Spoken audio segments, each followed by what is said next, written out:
Hello friends, welcome to Dev's kitchen. இன்றைக்கி நம்ம தேவ்ஸ் கிச்சனில் ரொம்பவே டேஸ்டியான வெங்காய போண்டா எப்படி பண்ணுறதுன்னு பார்க்கலாம். நான் 3 பெரிய வெங்காயம் எடுத்திருக்கேன். அதை நீளமாக சாப் பண்ணியிருக்கேன். ஒரு பச்சை மிளகா எடுத்திருக்கேன். பெரிய பச்சை மிளகா குட்டி குட்டியாக சாப் பண்ணி வச்சுருக்கேன். கொஞ்சமாக கருவேப்பிலை, கொஞ்சமாக கொத்தமல்லி இலை வச்சுருக்கேன். இது எல்லாத்தையுமே நம்ம நல்லா பிசைஞ்சிக்கலாம். வெங்காயம் இப்படி உதிரியாக இருந்தால் தான் மசாலா நல்லா உள்ளே கோட்டாகும். அதனால தான். 1 tablespoon ginger garlic paste add பண்ணிக்கிறேன். கொஞ்சமாக உப்பு ஆட் பண்ணிக்கோங்க. லைட்டாக அப்படியே கலந்து விட்டுக்கிட்டே வாங்க.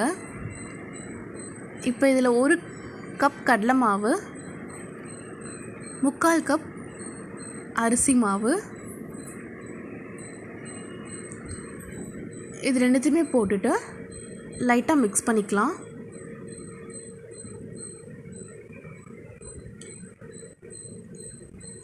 இப்போ இதில் 1 tablespoon red chilli powder add பண்ணிக்கலாம்.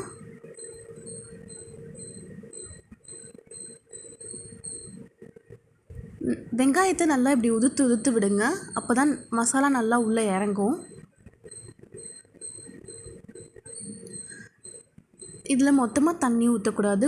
கொஞ்சமாக தண்ணி ஊற்றி நம்ம கரெக்டான கன்சிஸ்டன்சிக்கு பிசைஞ்சு எடுத்துக்கலாம். உங்களுக்கு வேணும்னா இதில் பேக்கிங் சோடா ஆட் பண்ணிக்கலாம். நான் இதில் 1 கரண்டி சூடான எண்ணெயாக காய்ச்சி இதில் விட்டுருக்கேன். எண்ணெய் விட்டதுக்கப்புறமா லைட்டாக இப்படி பிசைஞ்சிக்கலாம். பிசைஞ்சிட்டு ஒரு 15 மினிட்ஸ்க்கு இது நல்லா ஊறட்டும். நல்லா உள்ள கோட்டாக இருக்கும்.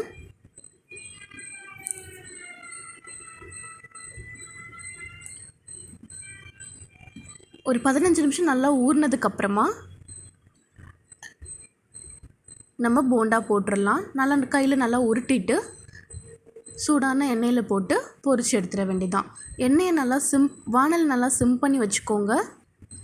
அப்போ தான் நல்லா கிறிஸ்பினஸ் வரும். இல்லை மேலே கிறிஸ்பி ஆகிட்டு உள்ளே வேகாமல் இருக்கும். அதனால் இப்போ நான் இதை ஓப்பன் பண்ணி காட்டுறேன். போண்டா நல்லா வெந்து அழகாக வந்திருக்கு.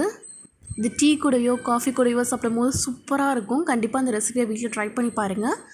மறக்காமல் தேவ்ஸ் கிச்சனுக்கு சப்ஸ்கிரைப் பண்ணுங்கள். தேங்க்யூ.